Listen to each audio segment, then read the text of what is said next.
बिस्मिल्लाहिर्रहमानिर्रहीम। अस्सलाम वालेकुम। आज मैं आपको बन कबाब में इस्तेमाल होने वाली चटनी की रेसिपी दूंगी। तो इसको बनाने के लिए आप ले लीजिए हरा धनिया हाफ कप, पुदीना हाफ कप, टमाटर मीडियम साइज़ के 2 अदद, लहसुन के 4 जवे जिसे रफली काट लीजिएगा, और 2 अदद हरी मिर्चें, इन्हें भी आप रफली काट लीजिएगा, और इमली का गूदा हाफ कप, सिरका 4 टेबल स्पून, कुटी हुई लाल मिर्च 1 टेबल स्पून, और चीनी 2 टेबल स्पून, ज़ीरा भुना हुआ और कुटा हुआ 1 टीस्पून, और नमक हस्बे ज़रूरत चाहिए होगा। सबसे पहले आप ब्लेंडर में इमली का गूदा और सिरका डाल लें।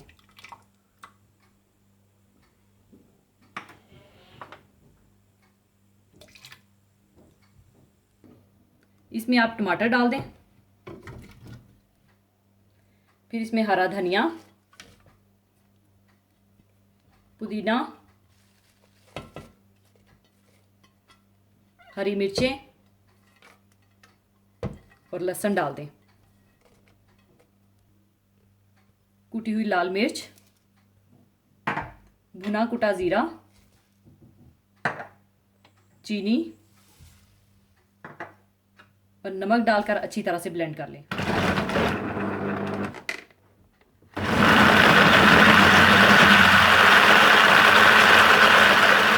बन कबाब की चटनी तैयार है। अब इसे मैं सर्विंग बोल में निकाल लूंगी।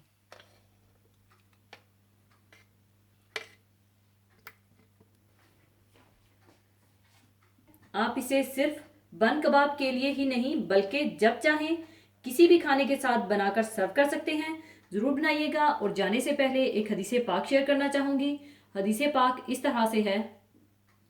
हज़रत नौमान बिन बशीर रज़ी अल्लाह अन्हु से रवायत है कि नबी करीम सल्लल्लाहु अलैहि वसल्लम ने फरमाया, अल्लाह की हदूद पर कायम रहने वाले फरमाबरदार और उसमें मुब्तला होने वाले नाफरमान की मिसाल इन लोगों की सी है जिन्होंने एक कश्ती के सिलसिले में कुरान अंदाजी की, जिसके नतीजे में बाज़ लोगों को कश्ती का ऊपर वाला हिस्सा मिला और बाज़ को निचला हिस्सा मिला। जो लोग नीचे थे इन्हें पानी के लिए ऊपर जाना पड़ता। उन्होंने सोचा कि क्यों ना हम अपने ही हिस्से में सुराख कर लें ताकि ऊपर वालों को तकलीफ ना हो। अब अगर ऊपर वाले नीचे वालों को मनमानी करने दें तो सब कश्ती वाले हलाक हो जाएं, और अगर इनको रोक लें तो सब के सब बच जाएं। इस हदीस शरीफ में एक ऐसी मिसाल के ज़रिए अमर बिल मारूफ व नही अनिल मुनकर की अहमियत को उजागर किया गया है कि इंतहाई कम समझ का आदमी भी इसको समझ सकता है। इस हदीस मुबारक में नबी करीम सल्लल्लाहु अलैहि वसल्लम ने 2 गिरोहों की मिसाल दी है जो 2 मंजिला कश्ती में सफ़र कर रहे हैं। इनमें से एक गिरोह तो कश्ती की ऊपर की मंजिल में है जबकि दूसरा निचली मंजिल में है। नीचे वालों को अपनी ज़रूरत के मुताबिक पानी के लिए बार बार ऊपर जाना पड़ता है। इससे बचने के लिए उन्होंने ये सोचा कि क्यों ना कश्ती में एक सुराख कर दिया जाए और इसी से अपनी ज़रूरत का पानी ले लिया जाए। एक मामूली समझ का इंसान भी समझ सकता है कि अगर इनको ऐसा करने से ना रोका गया तो ये सब की मौत का सामान होगा। नेकी और भलाई की दावत भी दर हकीकत बुराई और बदी की कुव्वतों को रोकने का नाम है जो अपनी गलत कार्यों से माशरे को बर्बादी की तरफ मोड़ देती है। और जिस तरह कश्ती की ऊपर की मंजिल पर बैठे हुए लोग निचली मंजिल वालों को उनकी हरकत से रोकने से गफलत बरतें और ये कहकर फारिग नहीं हो सकते कि हमें क्या, तो खुद ये उनकी अपनी बर्बादी का सामान है। इसी तरह अगर मुआशरे की अक्सरियत अमर बिल मारूफ नही अनिल मुनकर से गाफिल हो जाए और यह कहकर अपने दिल को तसल्ली दे दे कि हमें इससे क्या, तो ऐसा मुआशरा खुदकुशी की राह पर गामजन है और बहुत जल्द फना के घाट उतर जाएगा। इसी तरह अगर इस कश्ती के समझदार मुसाफिर इस बात का इंतज़ार करेंगे कि जिस वक्त ये नासमझ कुछ करेंगे इस वक्त देखा जाएगा, अभी तो सफ़र का लुत्फ उठाओ, और उस वक्त से पहले हरकत में ना आएंगे तो इसका नतीजा भी सवाए बर्बादी के और क्या होगा।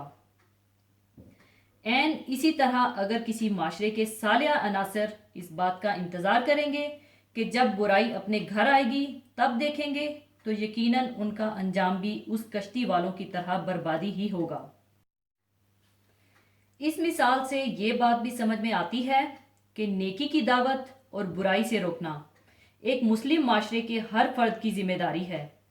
جس طرح اس کشتی کے تمام باقی مسافر ان چند نادانوں کو روکنے کے لیے تن من کی بازی لگا دیں گے، اسی طرح ہم میں سے ہر شخص کو اس کام کو اپنی ذمہ داری سمجھ کر کرنا ضروری ہے، اور اس سلسلے میں جو کچھ ہو سکتا ہے اس سے درگزر نہیں کرنا چاہیے، چاہے وہ کسی چھوٹی سی نیکی کی دعوت ہو یا کسی معمولی برائی سے روکنا، اس لیے کہ بعض اوقات یہی معمولی کام کسی بہت بڑے نتیجہ کا پیش خیمہ بن جاتے ہیں۔ جس طرح اس کشتی کے مسافر اس میں ایک سوئی برابر بھی سوراخ کرنے کی اجازت نہیں دیں گے اور اس پر کسی طرح کا سمجھوتا نہیں کریں گے کہ وہیں کشتی کے ڈوبنے کا پیش خیمہ نہ بن جائے، اسی طرح ہمیں بھی اپنی ذمہ داری کے سلسلے میں کسی طرح کا سمجھوتا نہیں کرنا چاہیے اور اپنی استطاعت کے مطابق جو کچھ ہو سکتا ہے کر گزرنا چاہیے۔ اللہ کا فرمان ہے، مومن مرد اور مومن عورتیں ایک دوسرے کے دوست ہیں کہ اچھے کام کرنے کو کہتے ہیں اور بری باتوں سے منع کرتے ہیں، نماز پڑھتے ہیں اور زکوٰۃ دیتے ہیں اور اللہ اس کے رسول کی اطاعت کرتے ہیں، یہی لوگ ہیں جن پر اللہ رحم کرے گا، بے شک اللہ غالب حکمت والا ہے۔ اسی کے ساتھ میں آپ سے اجازت چاہوں گی، اپنا بہت خیال رکھیے گا، دعاؤں میں یاد رکھیے گا۔ اللہ حافظ۔